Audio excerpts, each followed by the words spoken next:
پروژه مریشکا کردیه تقریبا اول 2 سال ما دست بکری مریش 5 هیویه هکات کردن و دی کلویجی 3 هیویه بیت 2 کیلومتر حتی 2 ربعی یعنی بخار نچید جهی النزار کیه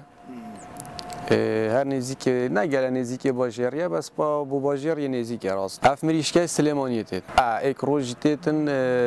سلیمانیتن و عمل فيري راض كاين بله والله ان شاء الله بعد السواج الحمد لله نجحت معيناي و ان شاء الله كماين صاف برفرت اللي بكين يا ما مريش وقت تيت بريد بيت كفته هيك مريش كمان امينيت يعني حتى بيت وقت هيك نامينيت قاع خالد بيت اف مريش كمن يا فاناي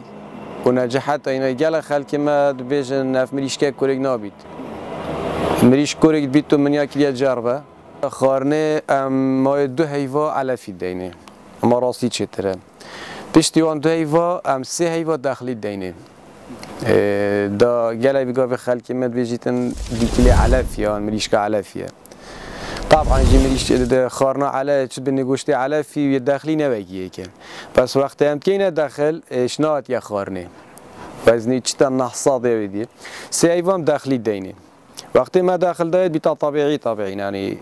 دکتر ما هی سردانت کتن ارزبانه و وقتی شکام جیلی بیتن پیچک زاقی نه باش بیت ام دود به زاق یعنی مثلا رو شکام رو بیلی بیتن یا نصاف بیتن ام بین دف دکتری دی زارع